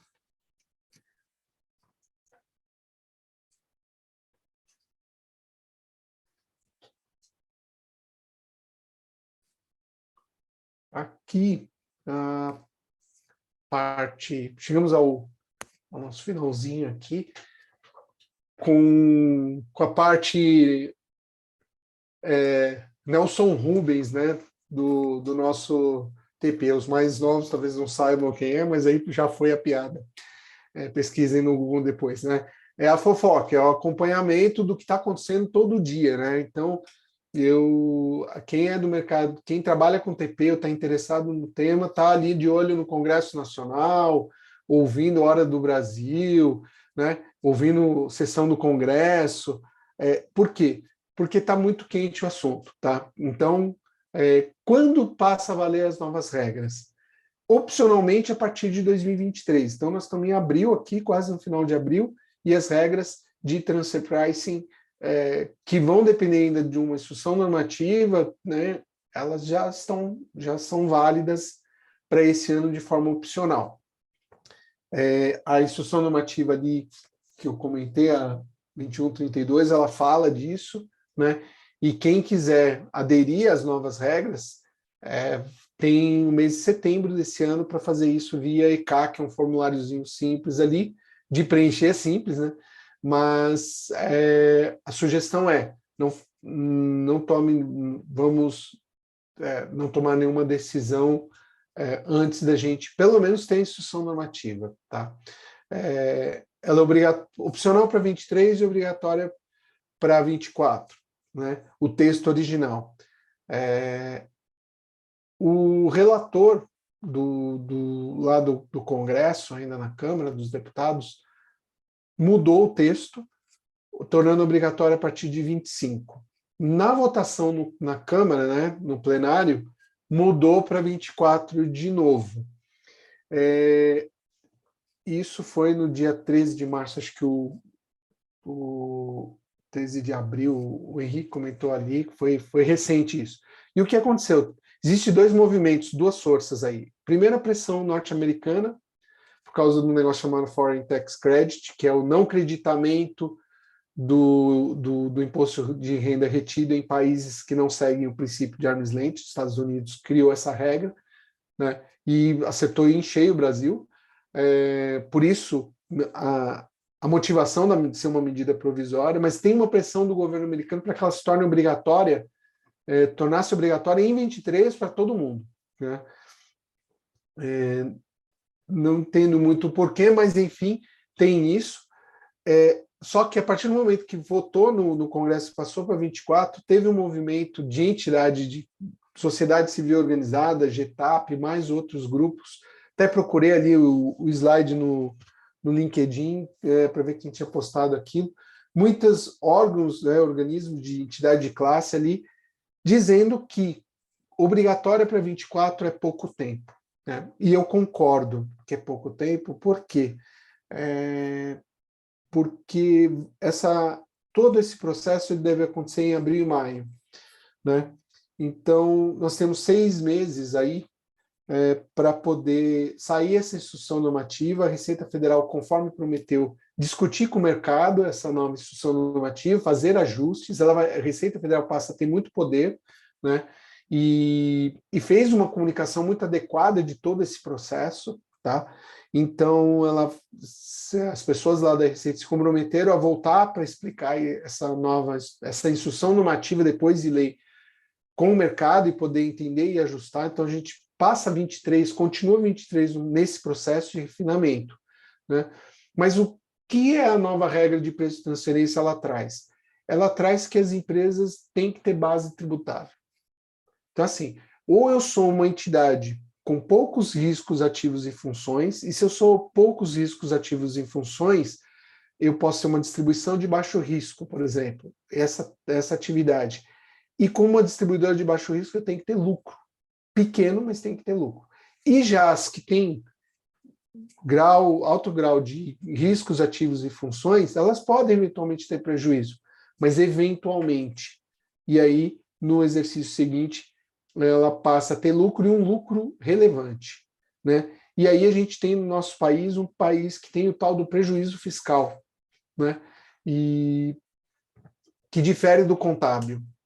E isso, na regra internacional, não existe, existe o contábil só, né? O fiscal, ele segue o contábil. Então, é uma mudança de paradigma muito grande. As empresas vão ter que se adaptar a essa questão de ter lucro, quanto lucro vai ter, qual função ativo, né, e risco vai ficar na jurisdição do Brasil e qual tem que ser transferido para outra jurisdição ou qual que vem para o Brasil. Tudo isso não são ações rápidas de serem tomadas. Por isso, na minha visão, faz todo sentido que isso passe a valer em 25. Para terminar aqui minha fala, esta semana, anteontem, né, terça-feira, o senador Magno Malta protocolou, né, uma emenda, a emenda 108, tornando obrigatória somente a partir de 2025. Então, a gente tem esse ponto com muitas emendas, discutindo se tem que ser 24 ou 25. Vamos ver agora, tem questões políticas envolvidas, com certeza nisso.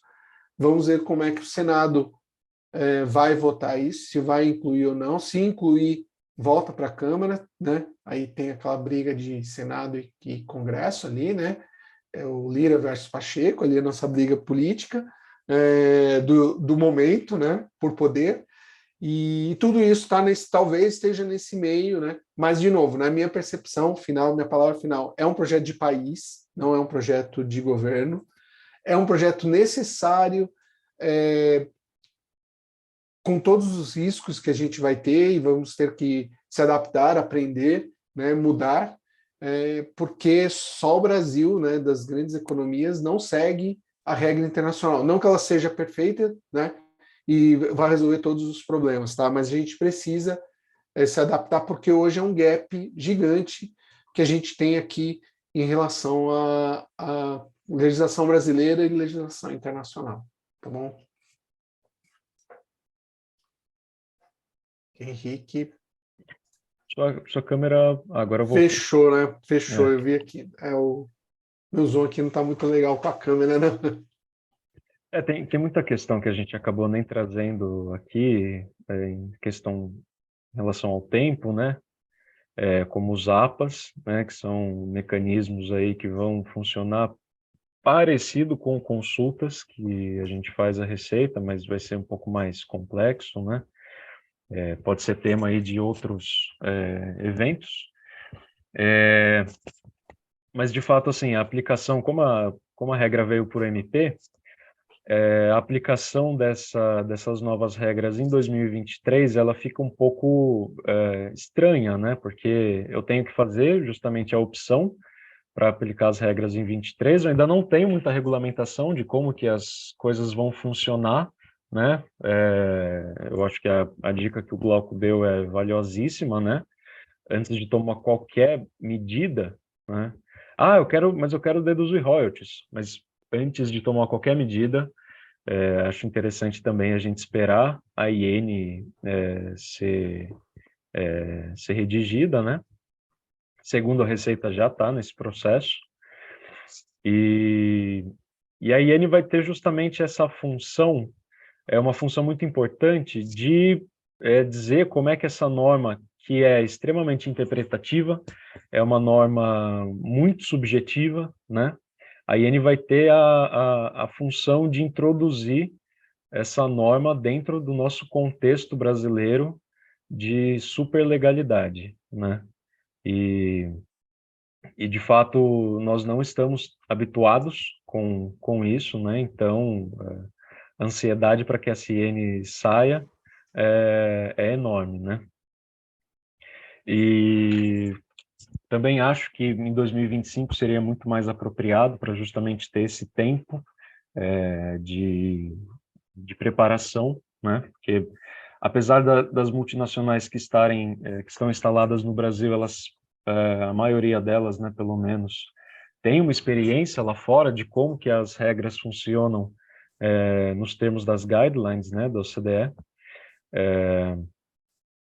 Isso ainda vai demandar um esforço das empresas aqui do Brasil, né? Mas eu fiquei muito feliz com com o nosso evento, com a apresentação que a gente fez. Já fica aqui o convite, inclusive, para um novo evento quando a IN sair, para a gente ver o que vai acontecer, né?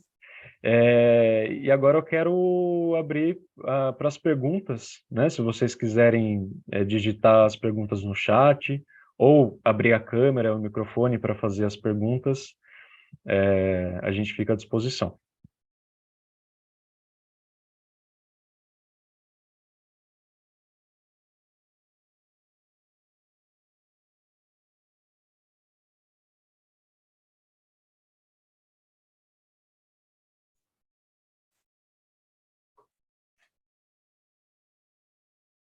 Vocês sabem que quando eu dou os cursos lá na FECAP de preço de transferência e chega esse momento, alguém tem alguma dúvida, alguém tem alguma pergunta, e não aparece nada, eu fico com a impressão, falei, eu acho que ou entenderam tudo ou não entenderam nada, mas acho que já tem uma pergunta aqui no...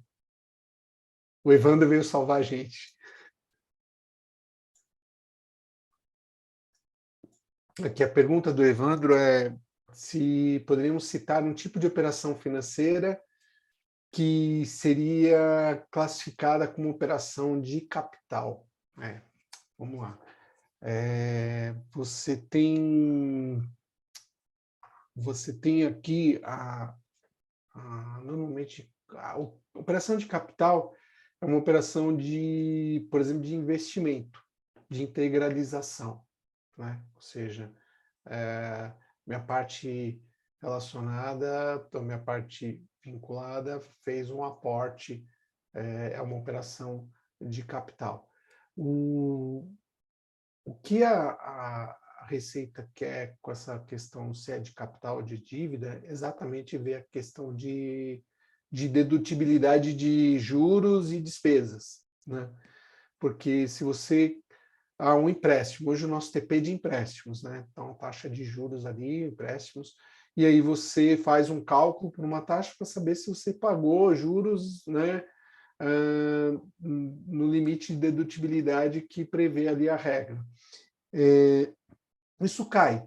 Mas, na prática, isso vai continuar acontecendo. Só que você hoje tem uma regra engessada, você deixa de ter essa regra engessada a princípio, né? E pelo delineamento da transação, você, por exemplo, vai comprovar que aquela taxa que você está pagando, ela está seguindo o princípio de arm's length, porque terceiros, né, na mesma instituição financeira teriam essas ofertas de crédito por essas por essas taxas, né? Partindo que o investimento, o empréstimo está vindo de uma vinculada, né? De uma parte relacionada no exterior. Nós vamos fazer esse teste, né? Então, se é uma taxa de juros, que é uma taxa de juros de mercado. Então, a questão toda é como vai estar, né? De novo, né? Então, se eu capto um empréstimo sei lá, internacional hoje é 3%, e eu consigo comprovar, né, que partes independentes também teriam esse nível de taxa, né? Empresas com o mesmo porte, né, teriam esse mesmo rating, teriam esse mesmo nível de taxa sendo ofertada, eu estaria seguindo o princípio de arm's length e não teria nenhum ajuste, né? A conversão em capital se torna quando a Receita, de repente, não concordar com os critérios no delineamento da minha transação, né? Ou com a minha comparabilidade. Ela converte parte disso em capital, porque não teve a comparabilidade. Estou dando um exemplo aqui, está aqui hipotético, tá? Porque como vai funcionar mesmo isso é com a IN. Aí a gente vai entender quais os mecanismos, né, para a identificação se é operação de dívida ou capital. Aí ele continua aqui mais um complemento aqui do questionamento do Evandro. Se eu não tiver uma operação com parte não relacionada, se eu não tiver uma operação com parte não relacionada para comparar com a transação relacionada, será através das agências ou outros tipos de fontes? Vamos lá. Não é... vamos lá. Eu não consigo nem dizer para você se você tiver uma operação com terceiro, se você poderia usar como comparativo, tá? Porque para que possa ser comparado, não adianta você falar, olha, peguei um empréstimo com a minha vinculada, uma linha de 10 anos, 100 milhões de euros, pagando juros semestrais de 3% com carência de 1 ano. Aí você compara com a tua tomada de empréstimo aqui no Brasil para um fluxo de caixa, por exemplo. No momento que você for delinear essas transações, você vai chegar num grau de ajuste de comparabilidade que elas não vão ser comparáveis. E aí você vai ter que procurar outro tipo de comparação, tá, Ivano? O que eu acho, tá? Então, teria que buscar junto às instituições financeiras, empréstimos, né? Como que estaria essa linha? Eu acredito que uma coisa que deva funcionar é mais ou menos como a gente orienta hoje. No momento de fazer um empréstimo, né, a própria cotação, a própria negociação, né, com a vinculada, ela vai estar olhando para o mercado, qual o custo do dinheiro no mercado. É nesse momento que você deve obter informação para pegar seu parâmetro também. Acredito que deva seguir por aí, numa operação de empréstimo, tá? Eu espero ter respondido. Obrigado. É assim, gente, a gente está ainda pisando em ovos com isso, tá? A gente ainda não pode garantir como a Receita, porque a Receita tem muito poder, né? Então a gente sabe que o nosso fisco ele é detalhista.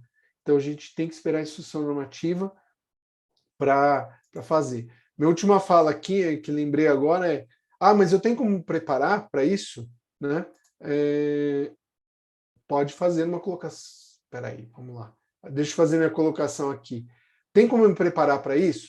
Tem. Tá? Vocês podem buscar junto às suas empresas no exterior um relatório chamado Master File, porque provavelmente serão essas as nossas obrigações acessórias. O Local File e o Master File. Master File é a operação do grupo, né? Proposta de valor, cadeia de valor do grupo com o produto. O Local File, ele diz referência às operações do Brasil. Tá?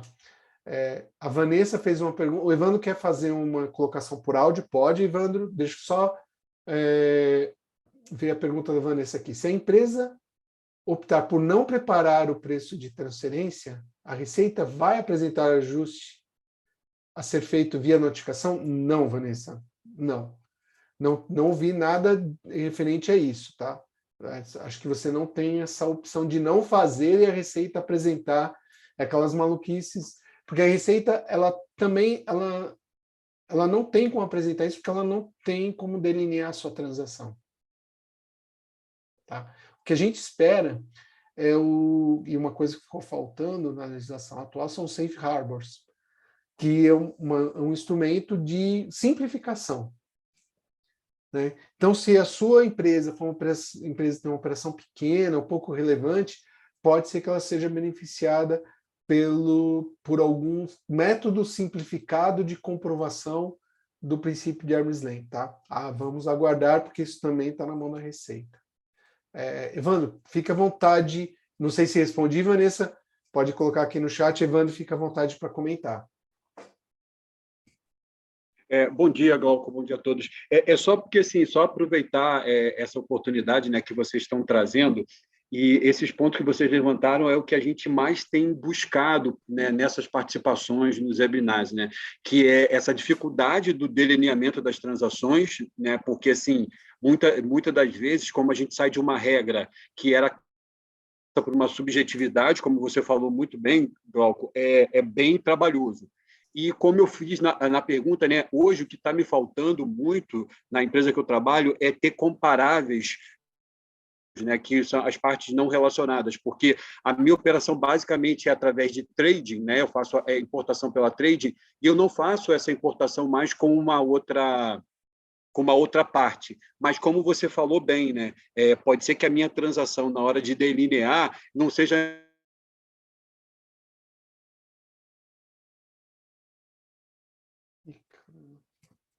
Evandro? Acho que caiu o áudio dele. Caiu o áudio, Evandro, você está no mudo.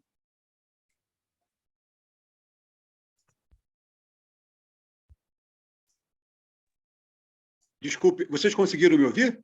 É que a minha internet falhou aqui. Falhou.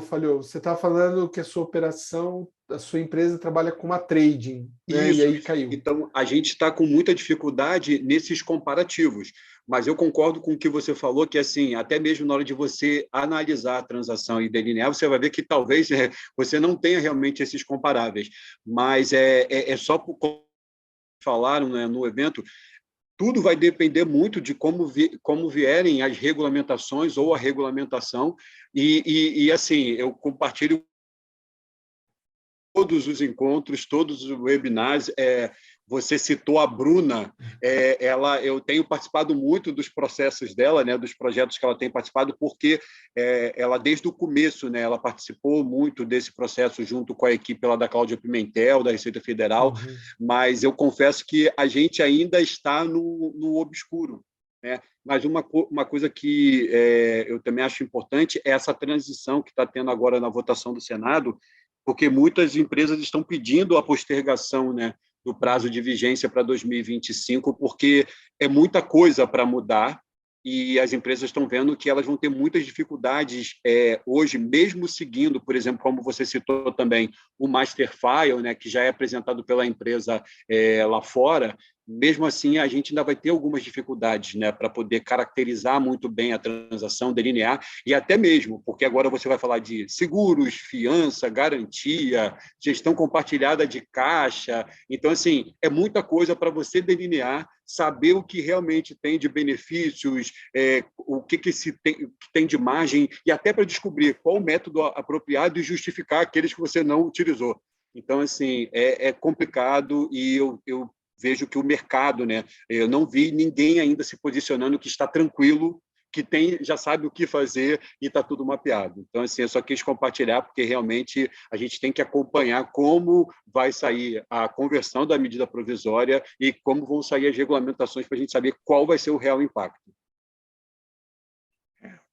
Pois é, Evandro, esse é o contexto que a gente está. Até colocando ali o comentário da Vanessa, a Vanessa fala que muitas empresas têm pouca expressão. Né? Eu tive a oportunidade de falar com a Cláudia Pimentel, que é da Receita Federal, para os demais, né, que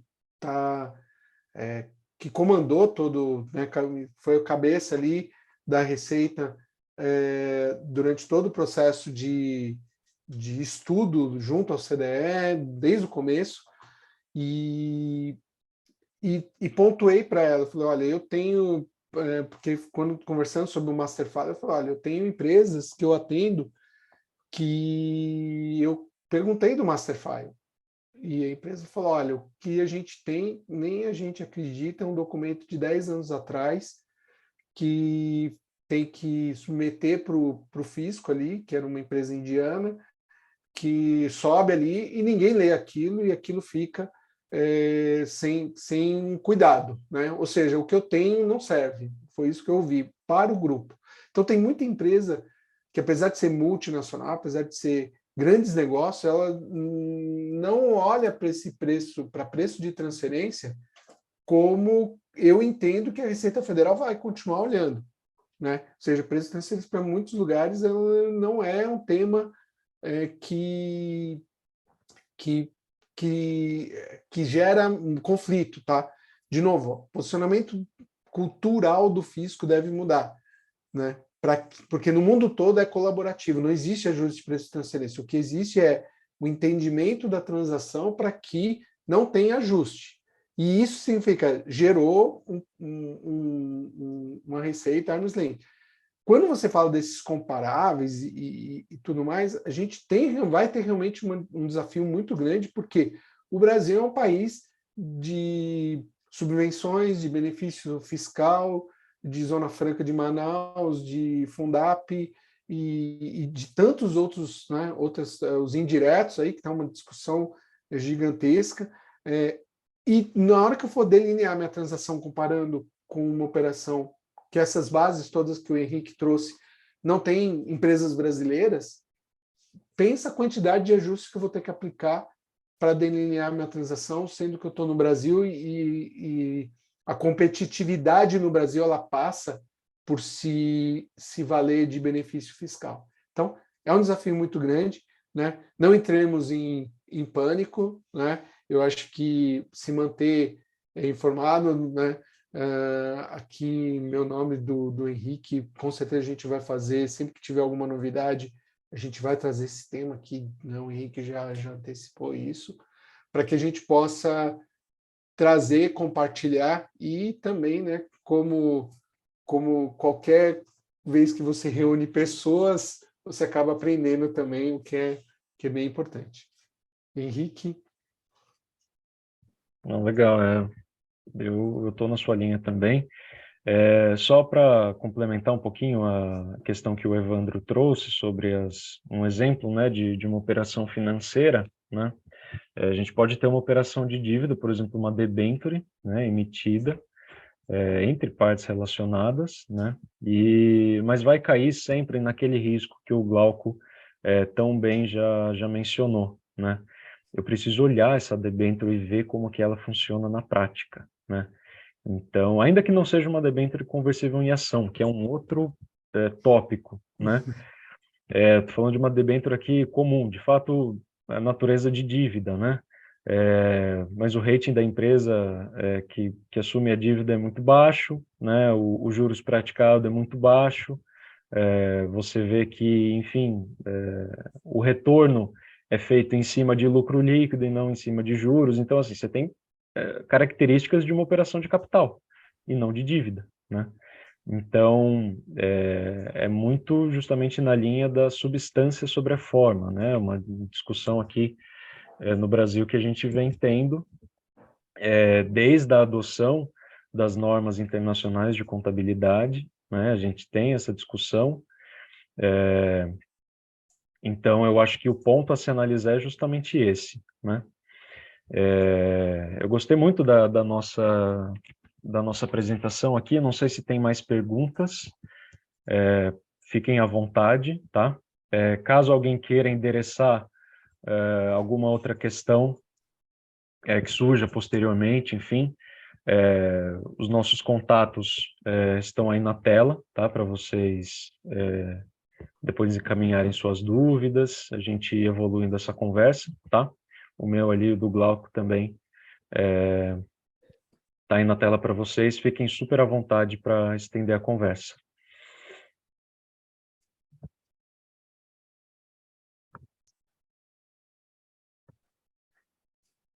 Eu acho que não tem mais nenhuma dúvida, então eu já vou encerrando aqui o nosso evento.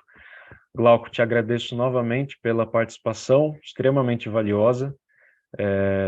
Foi muito bacana aqui essa manhã e reforço novamente o convite de nos reunirmos novamente quando tiver essa IN, para a gente ver o que mudou, o que não mudou, como é que as coisas vão funcionar na prática. E quem sabe a gente consegue fazer presencial aí o próximo, né? Aqui em Sorocaba, em São Paulo, enfim, a gente vai se organizando. Tá bom, Henrique, eu agradeço o convite, né? a parceria nossa aí vai tá seguindo aí muito bem. Espero que tenha sido valioso para todo mundo. Acho que foi rico, a discussão está girando em torno desses temas, e fico à disposição. Vamos havendo a gente identificando a possibilidade, podemos fazer presencial, aí em Sorocaba ou aqui em São Paulo, né? Da forma como a gente, ou nos dois lugares, né? Tem muito assunto de TP para tratar assim que a gente conseguir ter essa normativa, né? E vamos ver se responde todas as perguntas, né? É isso aí. Então tá bom. Obrigado, viu, Glauco? Pessoal, bom finalzinho de semana. Amanhã é feriado, né? Já, já quase sexta, né? Então, agradeço a presença de todos, a atenção. Novamente, fiquem à vontade para endereçar as dúvidas de vocês, tá bom? Até mais, gente. Tchau, tchau. Tchau, tchau.